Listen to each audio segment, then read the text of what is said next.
उर्दू स्वराज के वास्ते एक एडिटर मतलूब है जो उर्दू और अंग्रेजी जानता हो, 2 जौ की रोटी और 1 प्याला पानी में गुजर कर सके, आगे उसका भाग्य और हमेशा जेल जाने की जा रहे हैं। तो गाय कटें, इसको रोकने के लिए हिंदी और उर्दू दोनों के अखबार, हिंदी और उर्दू और हिंदू और मुसलमान दोनों साथ में थे, साथ में काम कर रहे थे। और मैदान में इस आंदोलन की जो अगुवाई कर रहे थे वो थे अब्दुल गनी, वो सागर में थे, बिल्कुल ऐसा थे जैसे हम कहें सीकिया पहलवान। कैदी कभी लटके हुए, संपादक की मौज, कविता हिंदुस्तान में मन है कांजी हौज, मन है कांजी हौज, सब्र की सीमा टूटी, तीखी हुई छपास करें क्या टूटी फूटी, कह कैदी कवि राय कठिन कविता कर पाना, लेकिन उससे कठिन कहीं कविता छप पाना। और उसमें अटल बिहारी वाजपेयी की दस्तखत और मनोहर श्याम जोशी जी को भेज दी गई। ऐसे मौके कम ही आते हैं जब आप अपने पुरनिया लोगों के साथ बैठ करके बीते वक्त की कहानियां सुन सकें, और वो कहानियां जब उस पेशे के बारे में हो, उस खास काम के बारे में हो जो आप सालों से कर रहे हो, मतलब पत्रकारिता के बारे में, तो कहानी सुनने का आनंद और आ जाता है। खास तौर पे पत्रकारों से इतर आम लोगों को भी ये देखना चाहिए और समझना चाहिए कि सालों से इस देश में पत्रकारिता की क्या धारा रही है, पत्रकार और नेताओं के बीच क्या रिश्ते रहे हैं, और अंग्रेजों के समय की पत्रकारिता कैसे होती थी, सर में कफन बांध के काम कैसे होता था। तो आज इस बारे में हम लोग बातचीत करेंगे विजय दत्त श्रीधर जी से। आप जो है वो वरिष्ठ पत्रकार हैं, सालों तक आपने अलग अलग पत्र पत्रिकाओं में काम किया, उसके बाद आपने 3 खंडों में भारतीय पत्रकारिता के इतिहास लिखा है, अभी प्रकाशित हुआ है वो। और इसके अलावा मैं आपको बताऊं कि भोपाल में, मध्य प्रदेश की राजधानी भोपाल में आप एक ऐसा संग्रहालय चलाते हैं जिसमें हजारों पुराने पत्र पत्रिकाएं, अखबारें, रेडियो सेट और कैमरे रखे हुए हैं संभाल करके। तो चलिए ये बातचीत शुरू करते हैं। सबसे पहले तो यही कि हम सब इस पेशे में हैं, आप सालों गुजार चुके हैं, हमने अभी करना शुरू किया है। सबसे पहला अखबार या सबसे पहली पत्रिका जो इस देश में निकली, वो किनके द्वारा निकली और उसके निकालने का उद्देश्य क्या था? क्योंकि कोई भी मीडिया हाउस जब आज शुरू होता है तो उसके अलग अलग उद्देश्य होते हैं सर। पहले तो ये समझ लें कि जिज्ञासा ये मानव का मूल स्वभाव है। व्यक्ति जानना चाहता है कि उसके पास क्या है, आसपास क्या हो रहा है, फिर जानना चाहता है ये क्यों हो रहा है, फिर जो जान लेता है उसे दूसरों के साथ वो साझा करना चाहता है। उस साझा करने का यदि एक प्रोफेशनल तरीका कोई है तो पत्रकारिता है। ये तो इसका एक उद्देश्य होता है लोगों को सूचित करना, दूसरा उद्देश्य होता है शिक्षित करना, और तीसरा उद्देश्य होता है प्रेरित करना। तो इन उद्देश्यों को लेकर पत्रकारिता आरंभ हुई और पत्रकारिता इसी रास्ते पर चलती रही है। सन 1768 में ईस्ट इंडिया कंपनी का एक मुलाजिम था विलियम बोल्ट। विलियम बोल्ट ने एक इश्तिहार जारी किया है, और इश्तिहार में वो लिखता है, मेरे पास ऐसी बहुत सारी बातें हैं जो मुझे कहना है और जिनका संबंध हर व्यक्ति से है। मुझे लगता है ये पत्रकारिता की सबसे सुंदर परिभाषा है, और सारा सार इसमें पत्रकारिता का आ जाता है। लेकिन ईस्ट इंडिया कंपनी के लोगों ने कहा कि सोचा, जो आला अफसर थे, कि पता नहीं ये क्या करेगा, तो उन्होंने उसको डिपोर्ट कर दिया। मतलब कोलकाता से ले गए चेन्नई, चेन्नई से जहाज में एक तरह से लादा और यूरोप भेज दिया। तो काम नहीं हो पाया 68 में। उसके 12 बरस बाद ईस्ट इंडिया कंपनी के एक और मुलाजिम थे, जेम्स ऑगस्टस हिकी ने अपना गजट निकाल दिया। उसका नाम है द बंगाल गजट और कैलकाटा जनरल एडवर्टाइजर। और इसका जो लोकप्रिय नाम है वो है हिकीज गजट। तो यहाँ से 29 जनवरी 1780 को भारत में आधुनिक पत्रकारिता की शुरुआत होती है। ये फिर हम इसमें दूसरा एक दिलचस्प वो देखें कि कोलकाता, चूँकि ईस्ट इंडिया के ज़माने में वो हमारे शासन का केंद्र था, वही राजधानी थी, तो गतिविधियों का केंद्र भी वही था सारा। तो वहाँ से 5 भाषाओं के अखबार, पहले अखबार कोलकाता से ही निकला। इसलिए कोलकाता को भारत में पत्रकारिता की गंगोत्री कहा जाता है। जैसे 1780 में वहाँ से हिकीज गजट निकला, फिर 1818 में वहाँ से बंगाल गजट निकला, हरिचंद्र राय निकाला जो बांग्ला भाषा का था। फिर 1822 की 27 मार्च को वहाँ से उर्दू का अखबार जामे जहानुमा निकला। उसके बाद फारसी का मिरातुल अखबार निकला जो हमारे राजा राम मोहन राय ने निकाला, और उसके बाद 1826 की 30 मई को वहीं से उदंत मार्तंड नाम का हिंदी का अखबार निकलता है जो युगल किशोर सुखेर ने निकाला। तो इस तरह 5 भाषाओं के पत्रकारिता का जन्म कोलकाता में हुआ। और उसी समय का एक और समाचार पत्र जो मुंबई से निकला 1 जुलाई 1822 को, वो है मुंबई समाचार। बाकी अखबार जो पहले पहले निकले थे वो सब बंद हो गए। मुंबई समाचार लेकिन गुजराती अखबार है, साप्ताहिक से निकला था, आज दैनिक के रूप में निकल रहा है, और 223 साल से वो बराबर निकलता जा रहा है। उसका 224वां साल है। उस समय के इन अखबारों में विषय क्या होता था, मतलब किस तरह की रिपोर्टिंग होती थी सर, मतलब क्या होता था उसमें? देखिए 3-4 तरह के थे। एक तो जब हमारे यहाँ प्रिंटिंग टेक्नोलॉजी आई 1556, सबसे पहले वो गोवा में पहुंची पुर्तगाली पादरियों के साथ। तो उनका था कि हमारा धार्मिक प्रचार के लिए वो अपना साहित्य छापेंगे, और उससे जो पहली बाइबल छपी थी उनकी 2 प्रतियां आज भी न्यूयॉर्क के पुस्तकालय में सुरक्षित हैं। धीरे धीरे इसका अन्य भाषाओं में ही विस्तार होता गया, क्योंकि वहाँ से गोवा से फिर यहाँ श्रीरामपुर कोलकाता के पास वहाँ इसका केंद्र बना। वहाँ के पादरी और वहाँ के मिशन ने इसको अपना ईसाई धर्म प्रचार की सामग्री छापना शुरू की। उसके जवाब में फिर हमारे यहाँ जो लोग निकले तो उन्हें एक तो ये भी था कि ये लोग अपना प्रचार कर रहे हैं, हमें भी अपनी बात कहने के लिए। तो एक तरह से पहला एक उद्देश्य था उसका बहुत सारा था कि धार्मिक हमारा प्रचार और हमारे बारे में लोग जानें। धर्म के साथ फिर संस्कृति जुड़ता गया, फिर उसके बाद अन्य गतिविधियाँ जो घटनाएँ होती हैं।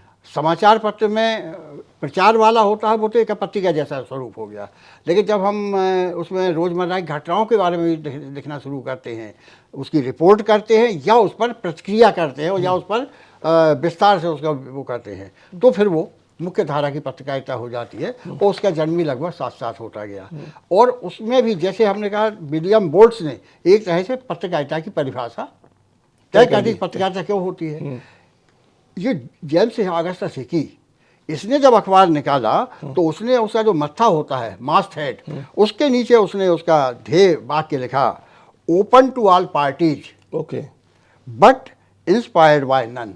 मतलब सबके लिए खुला है लेकिन किसी से इंस्पायर्ड नहीं है, प्रभावित नहीं है। हाँ, तो ये एक दूसरा ये पत्रकारिता का धर्म हो गया। और फिर तीसरी चीज जो आती है जो इससे और आगे जाके, और एक तरह से उसका कहना चाहिए आदि प्रतिज्ञा पत्रकारिता की, वो हमारे युगल किशोर शुक्ल ने उदंत मार्तंड के साथ की। उन्होंने उसकी जो पहले अंक में पहले पेज पर जो प्रकाशक की ओर से लिखा गया उसमें एक चीज लिखी गई, उन्होंने हिंदुस्तानियों के हित के हित। ओके, तो हमारा समाज, हमारा देश, हमारे वो नागरिक, उनके हित में जो बात होगी वो हमें करना है। ये जो आज हम लोग अखबार और मीडिया का जो मेन रोल देखते हैं कि भाई पावर में जो है उनकी आलोचना करना या उनके बारे में लिखना, उनको आईना दिखाना, ये हमारे इतिहास में कब शुरू हुआ या कब आपको पहली बार दिखता है कि यहाँ से ये शुरू होता है? देखिए क्या होता कोई किस्सा है ऐसा? देखिए ऐसा है कि एक बहुत सामान्य हम बोलचाल की भाषा में जब उसको कहते हैं पत्रकारिता को, तो ये कहते हैं कि पत्रकार को या पत्रकारिता को लूले की लाठी मतलब जैसे लाठी टेक के वो चल सकता है जो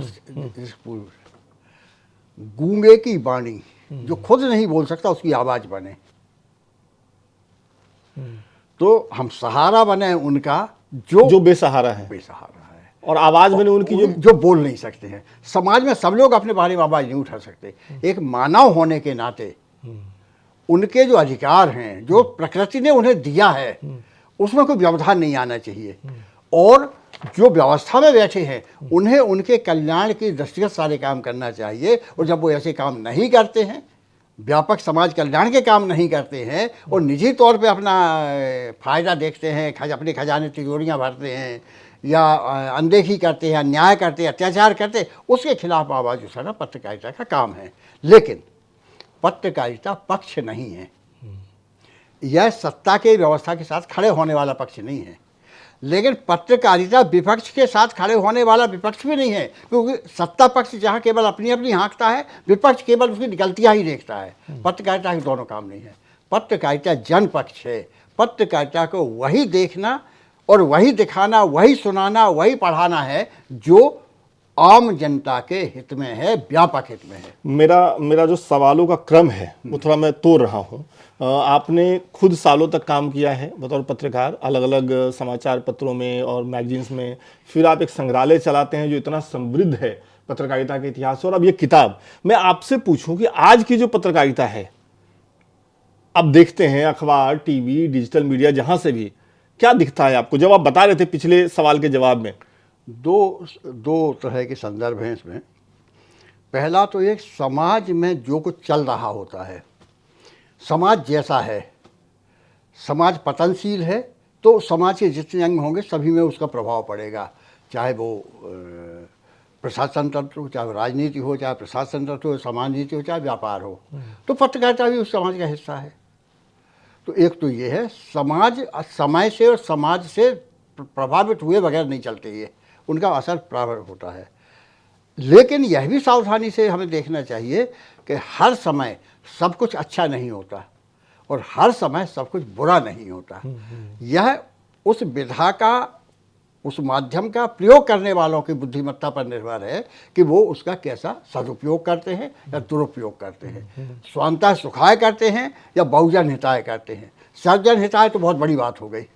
तो ये एक सवाल ये कि क्या कभी कोई गोल्डन एज रहा है जर्नलिज्म का, जहां सब कुछ अच्छा था? मतलब जर्नलिज्म के सब हिसाब कुछ से अच्छा तो मैं कह रहा हूँ कभी हो ही नहीं सकता भाई। हम जिसे हम गोल्डन एज, जिसके कारण समाज में पत्रकारिता का सम्मान है, संपादक को हैसियत मिली हुई है, वो तो हमारा पीरियड वो था जिसमें हम आज़ादी की पहली पत्रकारिता की बात कर रहे हैं, जब लोग सर पे कफन बांध के पत्रकारिता करते थे। कैसे, कोई किस्सा बताइए। आप देखिए, उर्दू का एक अखबार निकलता है 1907 की दीपावली के दिन, 1907 के दीपावली के दिन, ठीक है। उसका नाम है स्वराज, उर्दू का साप्ताहिक, इलाहाबाद, प्रयागराज हम कह रहे हैं, मूल नाम प्रयागराज ही था उसका। तो इलाहाबाद से वो निकला। शांति नारायण भट्टागर उस संपादक थे। अच्छा। हाँ, ये लाहौर से भाग के आए, क्रांतिकारी सोच के आदमी थे। तो यहाँ इलाहाबाद आ गए और यहाँ से ऊपर निकाला उन्होंने। उसके कुल उम्र, साप्ताहिक समाचार पत्र था वो उर्दू भाषा का, कुल 2.5 साल तक जिंदा रहा, लड़खड़ाते, गिरते, उठते, संभलते। कुल 75 अंक निकले और उसमें 8 संपादक हुए। 8 संपादकों में से 6 संपादकों को 94 साल की सजा हुई, जिनमें से 2, उन्हीं 6 में से 2 को काला पानी भी हुई। और उसका एक बड़ा दिलचस्प किस्सा है। 94 साल 94 साल की सजा, 94 ईयर्स, 94 साल 120 दिन। और एक के बाद एक उनको संपादक मिलते गए। उसमें लिखा जाता था कि, विज्ञापन रहता था कि उर्दू स्वराज के वास्ते एक एडिटर मतलूब है जो उर्दू और अंग्रेजी जानता हो, जो 2 जौ की रोटी और 1 प्याला पानी में गुजर कर सके, आगे उसका भाग, और हमेशा जेल जाने के लिए तैयार रहे। अच्छा, ये एडवर्टीजमेंट होता था संपादक के लिए। और एक के बाद एक 8 संपादक हुए। दुनिया के इतिहास में ऐसा दूसरा उदाहरण नहीं है पत्रकारिता के इतिहास दुनिया में। तो ये हमारे यहाँ तब वो रहे। हमारे यहाँ मध्य प्रदेश में सागर से हम भोपाल के रास्ते पे आए तो लगभग 10 किलोमीटर बाहर एक गांव है रतौना, बड़ा घना जंगल था वहाँ। तो रतौना में 1920 का किस्सा है। रतौना में कसाई खाना खोलने के लिए अंग्रेज हुकूमत ने लाइसेंस दे दिया एक कंपनी को। अच्छा। एक कंपनी को दे दिया और उसको कई 600-700 एकड़ ज़मीन भी दे दी, आज जंगल दे दिया। उसको वहाँ कारखाना लगाना चमड़ा कमाने का, चमड़ा पकाना नहीं, चमड़ा कमाना कहते हैं। और गाय बछड़े काटे जाना थे। खास तौर से बछड़े का जो चमड़ा होता है वो चमड़े के कपड़े, चमड़े के जूते ये बनाने की बड़ा अच्छा माना जाता है। तो ये हो गया। माखनलाल चतुर्वेदी जो बड़े सुनामधन्य, आज तो महान संपादक, महान साहित्यकार, उनके नाम पे यूनिवर्सिटी भी है, आज़ादी की लड़ाई के बड़े भारी सेनानी, क्या सेनापति, वो संपादक थे कर्मवीर के। तो वो जा रहे थे बॉम्बे और मुंबई से उन्हें लाना था, अब मुंबई कहते हैं उसको। तो मुंबई से उन्हें टाइप खरीद के लाना था। पहले वो एक अक्षर अलग अलग हाथ से जमा के, हैंड कंपोजिंग जिसे कहते थे। तो वहाँ टाइप राइटर लाना था? नहीं, टाइप। अच्छा, ये टाइप मतलब अक्षर। अच्छा अच्छा अच्छा, अलग अलग अक्षर जमाए जाते थे ऐसे। तो उन्होंने इटारसी में अखबार खरीदे, जबलपुर से चले इटारसी के स्टेशन पे अखबार खरीदे, नागपुर के भी अखबार आ जाते थे वहाँ, और गाड़ी आगे बढ़ी, भूसावल तक पहुँची। वहाँ उन्होंने पढ़ा तो एक पेज का विज्ञापन था इसी कसाई खाने के बारे में। तो उन्होंने भूसावल में शाम अपने उतर गए और दूसरी गाड़ी वापस जबलपुर से निकलता था कर्मवीर। जब वो अखबार के दफ्तर में पहुँचे तो उन्होंने पूछा कि भाई पेपर अखबार पूरा छप गया? कहने साहब वो बीच वाले पन्ने रह गए जिसमें संपादकीय वाला रहता है, वो पन्ना है। तो कह लो बस रोक लो, संपादकीय दूसरा लिखना है। और उन्होंने एक संपादकीय लिखा, गोवध की सरकारी तैयारी। ठीक, वो कांग्रेस के सबसे बड़े नेताओं में से एक थे मध्य प्रदेश में, जो 2-3 बड़े नेता थे। रविशंकर शुक्ल थे वहाँ, तो वैसे ही माखनलाल चतुर्वेदी बहुत बड़े नेता थे, पहली कतार में भी सबसे आगे। लेकिन वो लिख रहे हैं गोवध की सरकारी तैयारी। अब उसके जवाब में फिर कंपनी की तरफ से एक पेज का विज्ञापन छपा अखबारों में, अंग्रेजी के अखबारों में, और उसमें उन्होंने ये बताया कि भाई ये ठीक है कि वहाँ गाय बछड़े कटेंगे, लेकिन ये ज़्यादा कष्ट नहीं होगा, हम आधुनिक यंत्र लगा रहे हैं उसके लिए, कम से कम तकलीफ में कट जाएंगे वो। ये एडवर्टीजमेंट देकर हाँ, सफाई आधुनिक यंत्र ला रहे हैं, मशीनें। तो दूसरा संपादकीय लिखा उसके जवाब में उन्होंने, और वो जो संपादकीय लिखा उसमें उसका शीर्षक उन्होंने दिया, गायें कटेंगी तो लेकिन दयालुता से। और लगभग 3 महीने वो आंदोलन चला। उसका नेतृत्व कौन कर रहे हैं समाचार पत्र में? माखनलाल चतुर्वेदी। और उर्दू का एक अखबार था, वही जबलपुर से निकलता था, एडवोकेट ताजुद्दीन अहमद निकालते थे, ताज। उसमें उसका समर्थन किया जाता है। तो गाय कटें, इसको रोकने के लिए हिंदी और उर्दू दोनों के अखबार, हिंदी और उर्दू, और हिंदू और मुसलमान दोनों साथ में थे, साथ में काम कर रहे थे। और मैदान में इस आंदोलन की जो अगुवाई कर रहे थे वो थे अब्दुल गनी, उस सागर में थे, बिल्कुल बड़े ऐसा थे जैसे हम कहें सीकिया पहलवान, दुबले पतले। और वो कनस्ता ले लेते थे, पीपा, और एक लकड़ी की डंडी ले, उसको ऐसे बजाए जोर जोर से, भीड़ इकट्ठी हो जाए, फिर सुना देखो सरकार यहाँ गाय काटेगी, देखो सरकार यहाँ बछड़े काटेगी। और जब पुलिस पकड़ने जाए तो किसी भी पेड़ पे सामने जो पेड़ उसमें सब ऊपर चढ़ जाए, सबसे पतले, कोई वजन कम था, दुबले पतले थे, तो पुलिस डरे वहाँ जाने से। आप जब ये किस्सा सुना रहे हैं, जब ये होता आज के जमाने में हो, तो ये जो हमारे यहाँ धर्मेश्वर नाम का पाखंड चल रहा है, आज तो तहलका मच जाता, उन्हें कांग्रेस से निकाल देते।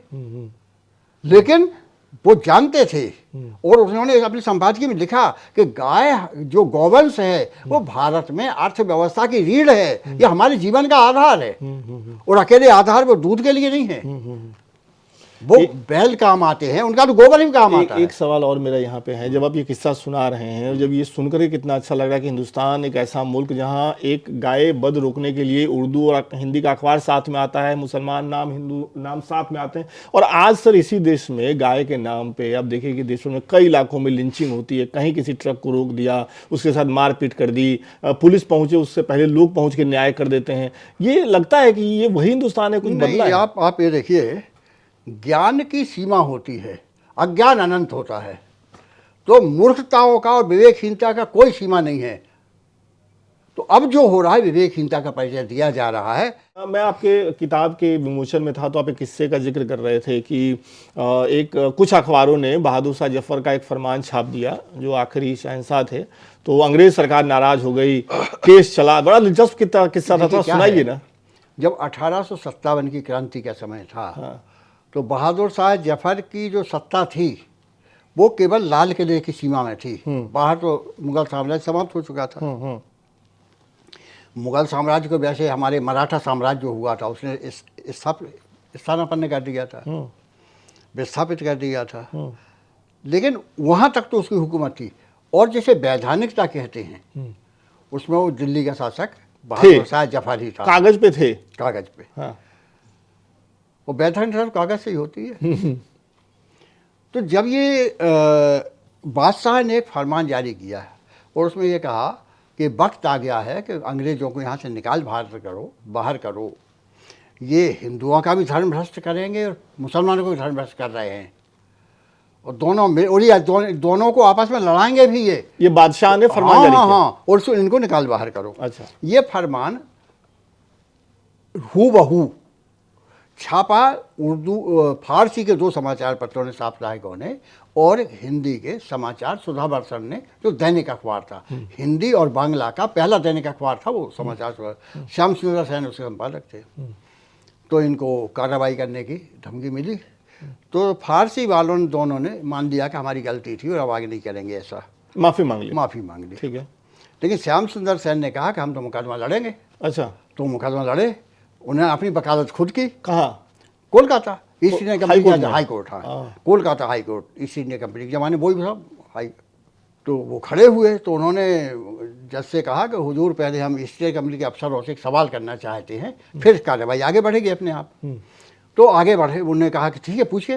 तो उन्होंने कहा कि हमको ईस्ट इंडिया कंपनी ये बताए कि वो बंगाल प्रेसिडेंसी में, तो बंगाल प्रेसिडेंसी थी मतलब उस समय आज का उड़ीसा, बिहार, असम और पूर्वोत्तर बंगाल, बंगाल मतलब बांग्लादेश, बंगाल इतना पूरा, ये बंगाल प्रेसिडेंसी थी। वो कलकत्ता इसका है मुख्यालय था, और कलकत्ता ही राजधानी थी।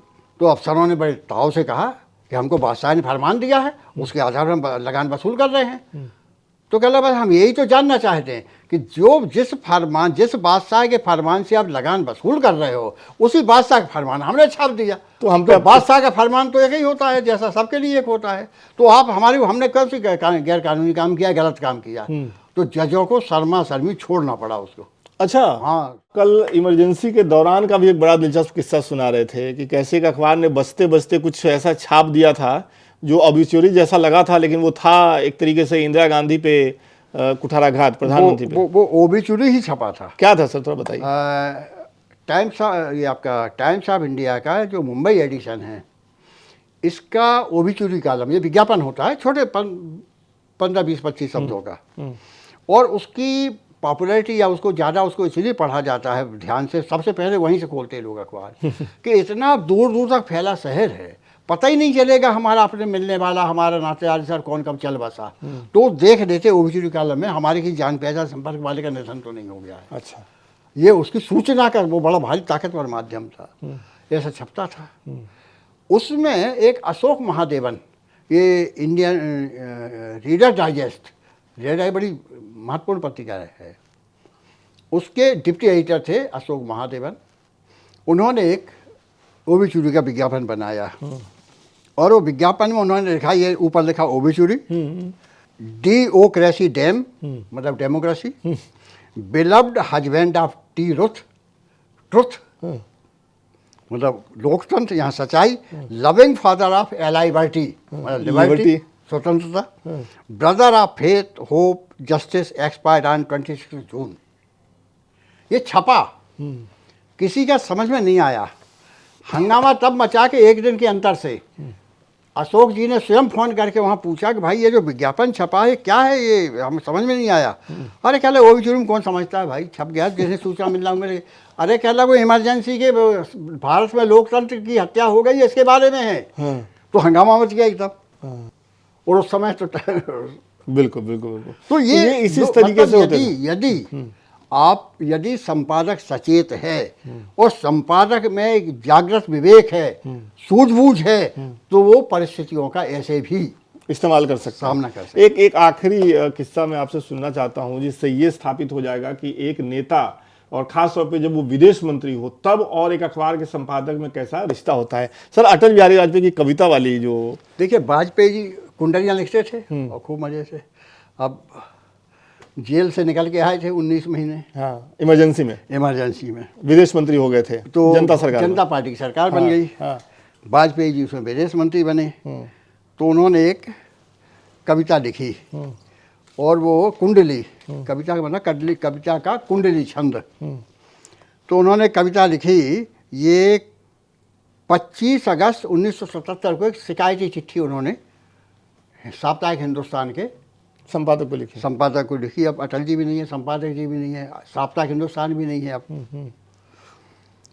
तो उन्होंने कुंडली ये लिखी, कैदी कभी लटके हुए संपादक की मौज, कविता हिंदुस्तान में मन है कांजी हौज, मन है कांजी हौज सब्र की सीमा टूटी, तीखी हुई छपास करें क्या टूटी फूटी, कह कैदी कवि राय कठिन कविता कर पाना, लेकिन उससे कठिन कहीं कविता छपवाना। और उसमें अटल बिहारी वाजपेयी की दस्तखत और मनोहर श्याम जोशी जी को भेज दी गई, संपादक जी को भेज दिया। संपादक जी को, साप्ताहिक हिंदुस्तान के संपादक थे। बड़े अच्छे व्यंग्यकार, अच्छे लेखक। और जो हम लोग और वो आया था ना बुनियाद, पहले हमारे जो महीनों जिनका धारावाहिक चला, धारावाहिक दूरदर्शन पे जो चलता, हाँ, उसके वो ये इन्हीं के थे वो। तो जोशी जी ने भी एक कुंडली के जवाब में अपनी कुंडली लिखी, वो छपी है उसी अखबार में ये। और वो लिखते हैं, कह जोशी कवि राय सुनो जी, अटल बिहारी बिना पत्र के कविवर कविता मिली तिहारी। उसमें वो चिट्ठी नहीं लगाई थी हमारी कविता भेज रहे हैं, कविता मिली तिहारी साइन किंतु ना पाया, दस्तखत नहीं थे, नाम टाइप था। हमें लगा चमचा कोई खुद ही लिख लाया, किसी ने चमचागिरी के लिए उन्हीं की कुंडी का अंदाज बना दिया। तो कविता छपे आपकी यह तो बड़ा सरल है, टाले से कब टले नाम जब स्वयं अटल है। तो भेज दी। तो उसके बाद वो चिट्ठी भी लिखी थी उन्होंने, आपकी शिकायती चिट्ठी मिली, इससे पहले कोई एक सज्जन टाइप की हुई कविता दस्ती दे गए थे, हाथों हाथ दे गए थे कि अटल जी की है, ना कोई खत न कहीं दस्तखत। आपके घर फ़ोन किया तो किन्हीं पीए महोदय ने कह दिया हमने कोई कविता नहीं भिजवाई। आपके पत्र से स्थिति स्पष्ट हुई और संबद्ध कविता पृष्ठ 15 पर प्रकाश भाई आपने कुंडी कही तो हमारा कवित्व ही जागा। तो ये उदाहरण इस बात का है, अटल बिहारी वाजपेयी का उस समय भी वो 4 सबसे बड़े लोग थे जनता पार्टी सरकार में, जो चारों मुख्य प्रधानमंत्री पद की हैसियत, बल्कि 5 में हमारे चंद्रशेखर जी भी उसी कद के व्यक्ति थे, मोरारजी, चरण सिंह, जगजीवन बाबू और आपके अटल बिहारी वाजपेयी और चंद्रशेखर। तो इतने बड़े कद का राजनेता, देश का प्रधानमंत्री और एक विकट काल से निकला हुआ देश, तो वहाँ तो इनका एक अपना ग्लैमर था कि इंदिरा गांधी को हराया और इंदिरा गांधी खुद हार गई थी उस चुनाव में, और एक अखबार का संपादक। संबंध क्या होते हैं? यदि अटल बिहारी वाजपेयी केवल बड़े नेता होते तो वो ऐसा नहीं करते जी। वो अपमानित करवा देते, वो कोई कार्रवाई करवा देते, वो सेठों से कह के नौकरी से निकलवा देते, लेकिन वो बड़े नहीं थे, वो उनमें बड़प्पन था, दिल बड़ा था उनका। बड़े होने से, बड़ा होना बहुत छोटी चीज़ है, बड़प्पन होना सबसे बड़ी चीज़ है। तो उनमें बड़प्पन था, उनका दोस्ताना भी था, साहित्यकारों विद्यानिवास मिश्र से बहुत अच्छे संबंध थे। तो उनका साहित्यकारों से, उनका कवियों से, इन सबसे बहुत ही मधुर संबंध था, एक तरह से मित्रता और भाईचारे के रिश्ते से, उसके बड़प्पन का एक ये उदाहरण है। और मुझे लगता है यद्यपि सत्ता और संपादक के बीच में इससे संबंध नहीं बनना चाहिए, नहीं बनना चाहिए। नहीं, मैं चाह रहा था ये सवाल आपसे पूछूं, थोड़ा बताइए क्यों इसे नहीं बनना चाहिए कि यदि आपके रिश्ते बन गए तो फिर आप में संकोच पड़ेगा, संकोच बनेगा तो आप सच कहने से कतराओगे। हम इसका एक और उदाहरण आपको बताते हैं, इतिहास है ये भी। जब कल्याण पत्रिका शुरू हुई, वो अध्यात्म की पत्रिका है और हिंदुस्तान पहली पत्रिका जिसका प्रसार संख्या 1 लाख हुई थी, उसके पहले उस संख्या तक कोई पहुंचा नहीं था। तो भाई जी ने, हम उन्हें हनुमान प्रसाद पोद्दार भाई जी, सारी दुनिया उन्हें भाई जी के नाम से जानती है, भाई जी ने गांधी जी से परामर्श मांगा। तो गांधी जी ने उनसे 2 बात कही। एक तो ऐसा विज्ञापन मत छापना, अच्छा, विज्ञापन छापोगे तो पहले तुम देखोगे कि भाई ये उसमें सब ठीक ठाक है कि नहीं, लेकिन धीरे धीरे लोभ बढ़ता जाएगा आपकी व्यवस्था का, मतलब पत्रिका की व्यवस्था का। और वो कहे छाप दो भाई, अब कौन अपन थोड़ी छाप रहा है, वो विज्ञापन आ रहा है, तो वो लोभ बढ़ेगा। तो फिर आप उसमें करनी अकरणी, प्रकाशित करने योग्य और प्रकाशित करने के योग्य नहीं, इसमें फर्क करना भूल जाओ। समाज के हित में और समाज के हित में नहीं, इसका फर्क करना खत्म कर दोगे। तो आप विज्ञापन मत छापना। आज तक ये 100 साल पूरे हो रहे हैं, अभी अगस्त के महीने 2026 में कल्याण पत्रिका के प्रसार के 100 साल पूरे हो जाएंगे। आज भी उस पत्रिका में कोई विज्ञापन नहीं छपता। दूसरा, उन्होंने कहा इसमें किसी किताब की समीक्षा मत छापना। गांधी जी ने कहा, गांधी जी ने समझाई दी। अच्छा, हाँ, तो गांधी जी ने उन्हें समझाई दी कि इसमें समीक्षा मत छापना, क्योंकि समीक्षा भी करवाने वाले लोग आपसे प्रशंसा छपवाना चाहेंगे, और कब तक आप संकोच से बचोगे? कई बार आपको झूठी समीक्षा करना पड़ेगी, झूठी प्रशंसा करना पड़ेगी, इसलिए आप इससे बचना। आज भी कल्याण में किसी किताब की समीक्षा नहीं छपती, और कल्याण अकेली पत्रिका है जिसमें जैसे उनका मान लीजिए आज ये फरवरी का महीना है, तो फरवरी का अंक निकला, उस अंक में जो गलतियां, जो कुछ अशुद्धियां रह गई, उसका शुद्धि पत्र भी उसमें लगा होता है। दुनिया की एकमात्र पत्रिका ऐसी कल्याण है। और आप सोचिए गांधी जी का क्या क्या दृष्टिकोण था और क्या सोच था। सही बात है। इसीलिए लोग कहते हैं, आज वो दोनों काम हो रहे हैं। इसीलिए लोग गांधी जी के बारे में कहते हैं, भगवान बुद्ध के बाद सबसे बड़ा भारतीय और ईसा मसीह के बाद सबसे बड़ा ईसाई। ईसाई धर्म के दृष्टि से नहीं, मतलब मानव करुणा और कल्याण के हिसाब से महात्मा गांधी जैसा न भूतो न भविष्य। ये अलग बात है कि आज कुछ लोग महात्मा वो गांधी की मूर्खता है, तस्वीर उसके को, लिए हम क्या कह सकते हैं? बिल्कुल, महात्मा किसी की गांधी मूर्खता पर, किसी की विवेकहीनता पर, उन्हें पढ़ा ही नहीं, गांधी को समझा ही नहीं है, तो उसको, और उनका गांधी का कोई विकल्प कहीं पैदा होगा नहीं। बहुत बहुत शुक्रिया सर हमसे बातचीत करने के लिए। और हम अपने दर्शकों से भी कहेंगे कि ये किताब, अगर आपकी पत्रकारिता में रुचि है तो पढ़िए, और जब भी भोपाल जाइए तो सर का जो संग्रहालय है वहाँ घूम के आइए। उसका एड्रेस हम अपने डिस्क्रिप्शन में भी डाल दे रहे हैं। बहुत बहुत शुक्रिया सर। बहुत बहुत धन्यवाद।